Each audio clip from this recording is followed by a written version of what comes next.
Hi everybody, my name is Nataliya Makulova and I'm the founder of Balanced Fashion. It's a consulting company and we work with businesses in fashion tech space and with brands to make those businesses more sustainable and better for the environment and more efficient to build a better fashion industry for our world. And today for the Offset Warehouse, I'm going to speak about direct-to-consumer business strategy and the technology tools that we can use as brands to embrace that business model. So there are three aspects of this lecture series. First one is to really understand and define what is direct-to-consumer business and how to implement it. The second aspect that I'm going to speak about is how we can use technology tools to boost our direct-to-consumer businesses and what are those technology tools that exist on the market currently. And then the third part of this course is really to understand what kind of technology tools a company like a brand can use to streamline the operations and to embrace those tools that exist already to make a better business and more efficient business. So the first part is really gonna dive deeply into what is direct-to-consumer business and what are the different business models that exist within this umbrella. What are the advantages and disadvantages of these models, and what are the challenges that you may come across when you're building that direct-to-consumer business as opposed to wholesale business, and understand what is the difference, the real difference between those types of businesses. We're also going to look at some industry examples, that's some success stories that are out there that you may take as an example for yourself. So we're also going to discuss what goes into building a direct-to-consumer brand, whether it's building your own website or streamlining your social media or utilizing marketplaces or other technology platforms to boost your sales. Then we're going to talk about operations and really the cost of operations that is involved into running a direct-to-consumer business, understanding that you need to invest in stock, you need to know that you're investing into customer service as well. So the second part of the lecture will be focusing on those technology tools and marketplaces and aggregators, affiliate programs, and other fashion tech startups that you might consider when you're planning to build your direct-to-consumer business. Those kind of technologies can really help you reach to the customer that you want to reach without spending too much money and time for your own marketing. Also, I'm going to talk about how to reach out to these type of platforms, how to negotiate the terms with them, how to follow up, how to really communicate and build those lasting partnerships that are meaningful and helpful to both of your businesses. We're going to talk about how and what type of partnerships are there, what kind of terms you might expect from these businesses, and what are the outcomes that you are looking to gain from working with them. Finally, we're going to talk about how we can apply technology in our everyday business operations. So for brands, I notice sometimes it's harder to understand what kind of technology tools they can implement to streamline their operations. And I'm going to talk about using such simple tools as Excel and Google Drive, as well as more advanced tools like specific management, project management tools, as well as sales management and HR management tools. There are a lot of those out there that you may not heard of that you can utilize to build a very efficient and strong direct-to-consumer business. So I look forward to giving all of this information to you, and thank you so much for this opportunity, Offset Warehouse. I'm really excited to do that.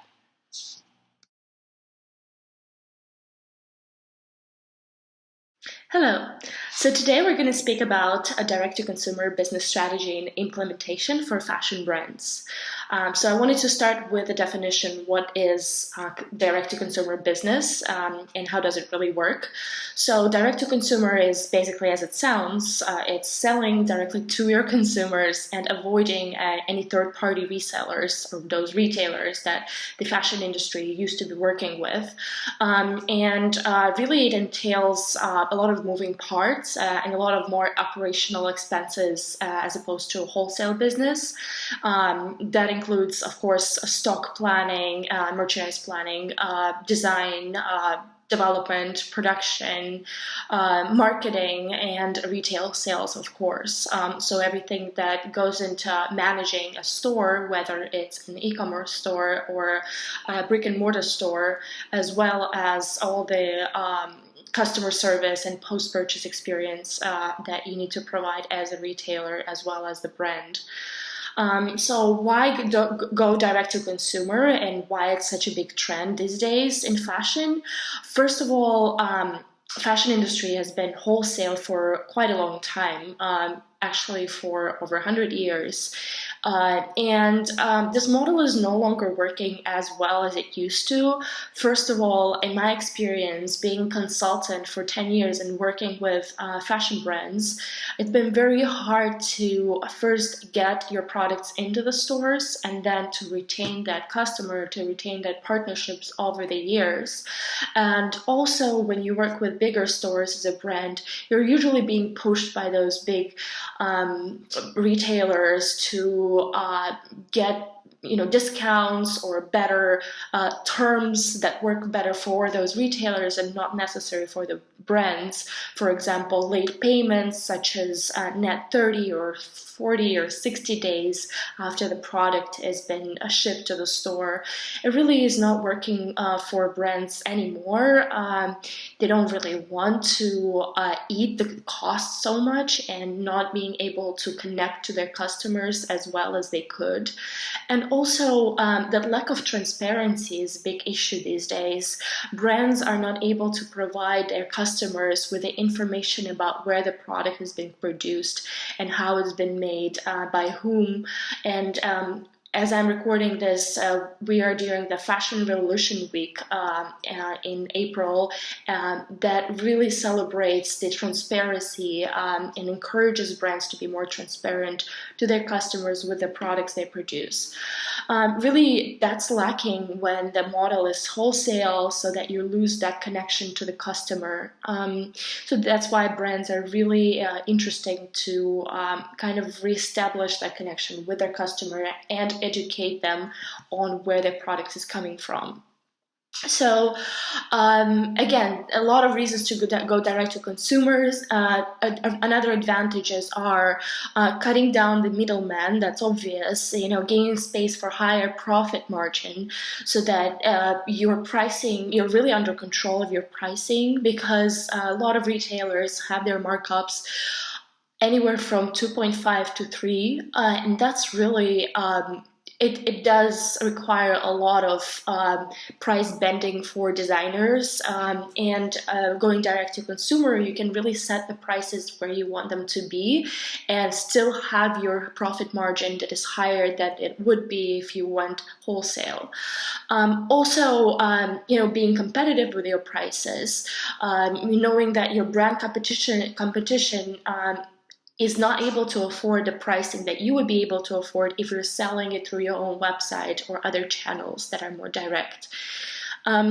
Also, just being, again, 100% transparent with your customer, I truly believe it's a big advantage of going direct.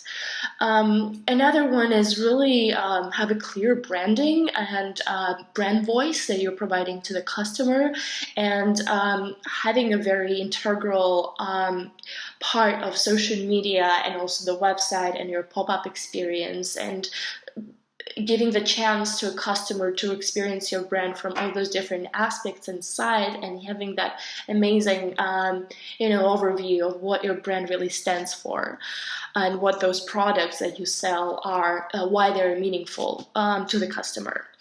And just that direct connection to the customer, where you are the one who will be able to provide their customer service and connect with those brands, with those customers, and really understand what is the feedback that they're willing to give you so that you can improve on your product from one collection to another. There are, of course, challenges to this model, and they really include more like operational challenges, because you're becoming not just a creator, but also the seller. So it does include much higher operational cost and much slower scalability of your business, because imagine you would be able to sell 100 of products or SKUs to those retailers, and now you need to work twice as hard, if not 3 times as hard, to sell those 100 products to the customers. So you really need to understand that the marketing and operational costs are much higher than you would expect from working with the retailer partners. Also, a bigger team is generally required to run this type of business. You would need, of course, people working in customer service. You would need people working specifically on your marketing and social media strategy, on partnerships with different other platforms. Maybe you would need people who work in those stores if you're opening any brick and mortar locations. So really, it depends on what you're planning to do with your direct-to-consumer business. The team needs to be scaled up as well, and that includes obviously higher funding and higher investment that you need to include into the planning of your business. So another problem, or maybe a challenge that you would face, is that you would not really face with wholesale generally, is the returns from the customers and this unsold merchandise. What you would do with this unsold merchandise? Do you have like a plan where to stock it after the seasons are no longer relevant, or are you planning to maybe create like a recycling or a certain social program to help others or to give back? So think about that circularity. Again, I believe it's also an advantage, so you can have a control for your brand and make it more circular, and understand how you can flow that in merchandise from season to season without losing its value. So I would like to share a few industry examples that are out there that are obviously doing a great job being direct-to-consumer only business and not going into any retail partnerships unless it's a different type of partnership. It doesn't require a wholesale model. Of course, most of us know about Everlane. It's the brand that is providing wardrobe staples, and they're one of the first ones to launch that direct-to-consumer wave of businesses, and they've been successful so far. They've been opening their retail locations across the US, and these locations have been pretty successful as well, because the experience they provide for their customers is pretty integral to what they stand for. So I truly believe that it's a great example for you to take a look at and to read a few articles about what they're doing currently to expand their direct-to-consumer business.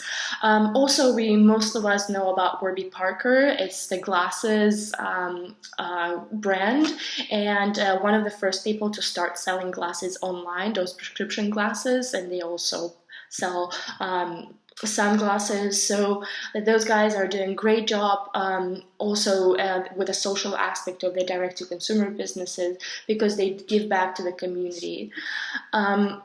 A Day is another brand that I truly admire. They're creating essentials, but they're essentials with a twist. Really timeless pieces that are great to wear every day at your job and also outside. Transitional pieces, beautiful items that will last you forever. Outdoor Voices is an activewear brand that I truly admire, that have been opening stores across the US as well, doing really wonderful technical apparel stuff.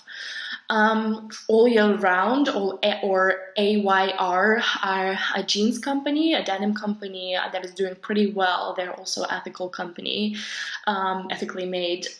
Reformation, many of us have heard of that company. They're really embracing the opportunity of upcycling fabrics and creating capsule collections. Also have beautiful locations across the US that provide that beautiful experience for a customer to shop that brand directly. Genuine People is, to me, like a fast fashion alternative, where they're providing a pretty large line of beautiful, easy-to-wear pieces, and they have a wonderful marketing and social and media aspect, as well as really well working website e-commerce. So another couple of companies that I wanted to mention is Jamie. It's a footwear company that is doing pretty well in the direct-to-consumer business. And the Honest Company, it's the consumer goods company that is ethical and also providing beautiful, great products for, again, directly to consumer, which is very, very unusual for a consumer goods product company. Usually those companies mostly work with retailers. And the Honest Company does work with retailers, but very selectively. So now I wanted to talk about how to make this direct-to-consumer business to work, and what kind of factors to consider when you want to go to direct. First of all, what is your product? What are you offering to this world? How different it is from everything else that is currently there on the market? Do you offer unique and compelling products? Are they high quality? Are they made ethically? You need to really figure out why you're doing this. Again, as for any business that you start, why your business needs to exist, considering the fact there are so many fashion businesses out there. So understanding that competitive advantage is the key, because going direct to consumer is literally, you are going to be that perfect, place for people to come to buy something that you offer that is different from anywhere else. They can't buy your product anywhere, right? So be very, very mindful of that. Understand that you're taking time from your consumers to give them education, to give them understanding of your brand and why it's valuable to own products that you produce. Just define why your brand exists. Also, think about, do you have enough people, do you have enough resources to really run this business the way that it should? Can you handle a production? Do you know how production is made, right? How to manage the production that is timely? How to manage your finances? Do you have an accountant, or are you doing it on your own? Do you have a website? Do you know what kind of platforms you need to use to build that type of website, and how to handle and maintain it? How to do marketing and how to handle social media? How to handle partnerships, and what kind of partnerships that are out there that would be good and on brand for your company?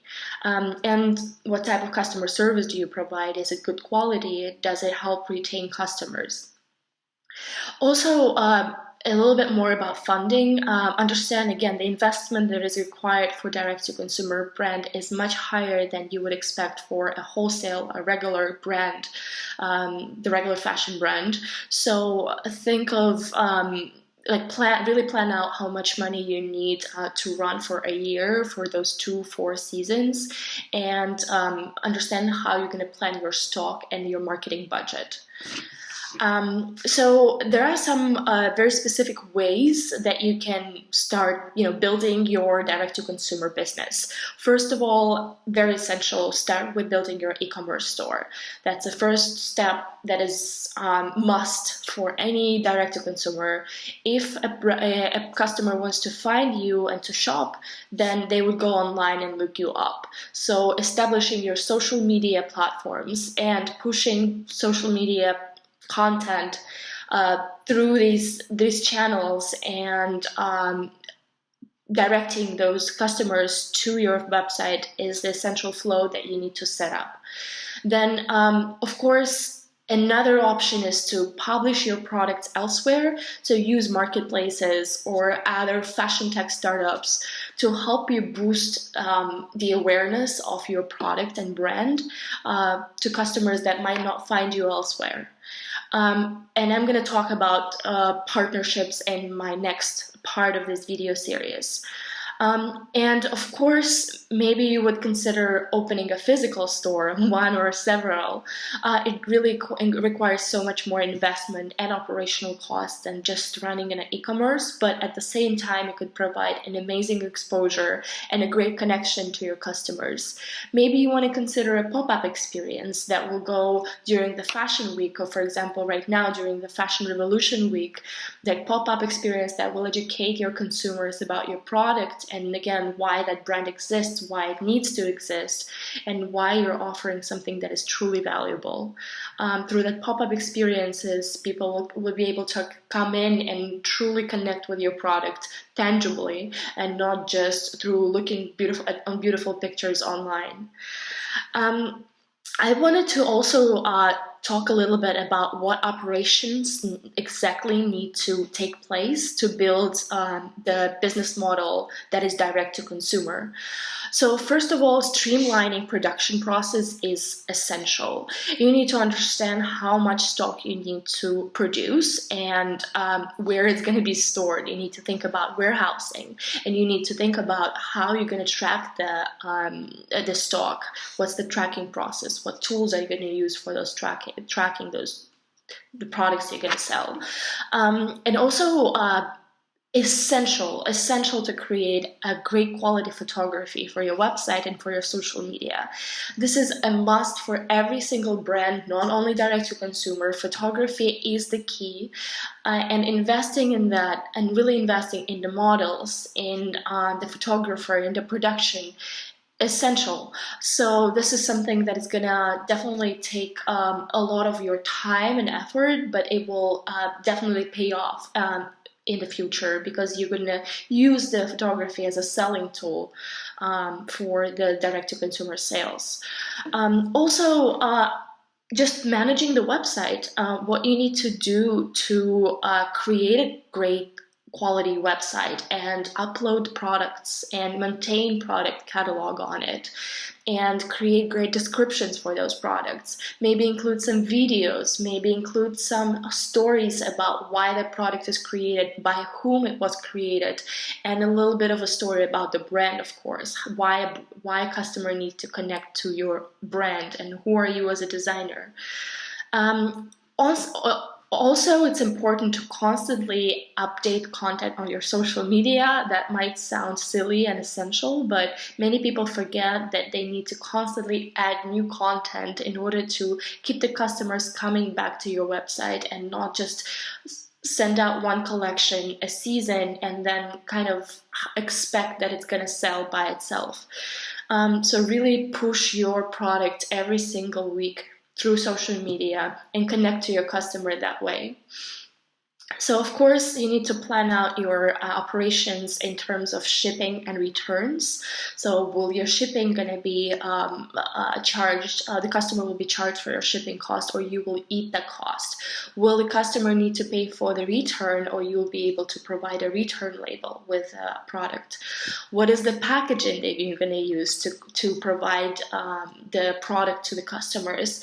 Is it going to be an ecological packaging, or is it going to be something more fancy and just very own brand? But then how much is it going to cost you? So these things are necessary to consider when you're running this direct-to-consumer business.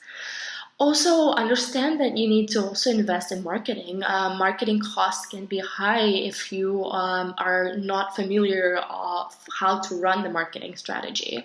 So whether it's establishing your SEO search for your website, or creating those ads on Facebook or Instagram, it really depends on what's your strategy and where your customer is. But thinking about that and planning your budget for marketing is essential as well.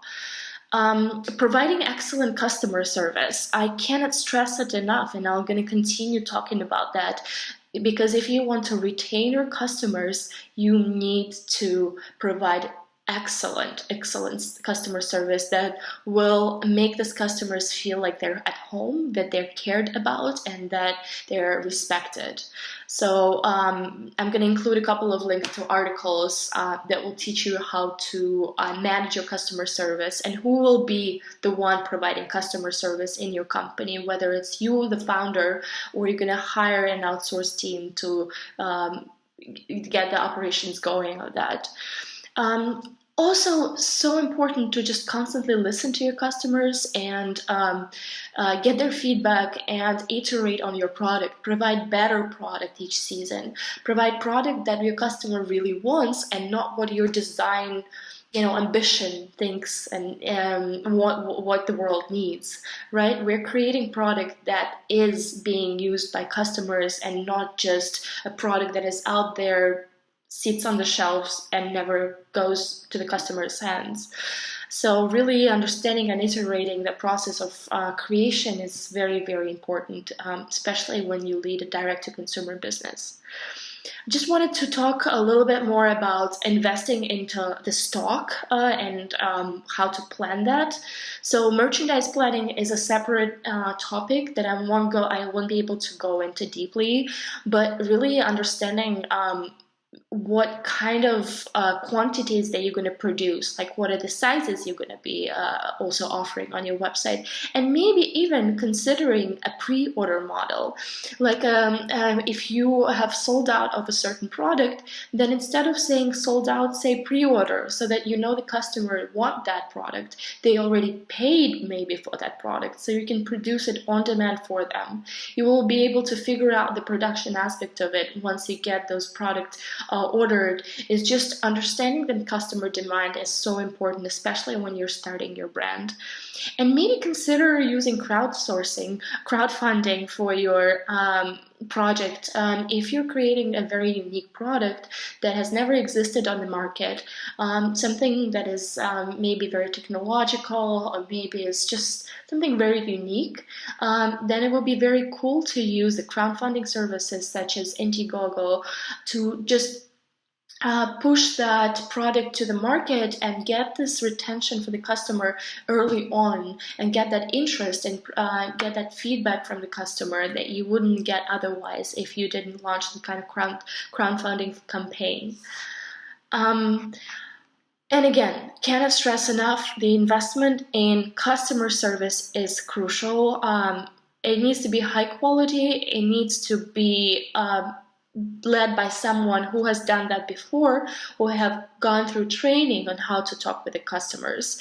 And maybe you want to hire a couple of people who will be always on call, and maybe you can provide a chat opportunity on your websites with a customer service / stylist being there on call and helping customers make a better choice. Again, if you're leading an online business, then a lot of that selling process is happening through a computer.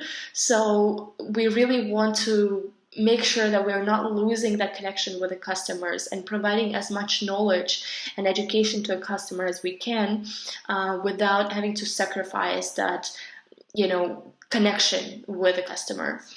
So really, this is what I wanted to share with you during this video. Hopefully that was helpful. And again, I'm going to include all the links to articles for more information below this video. Thank you so much.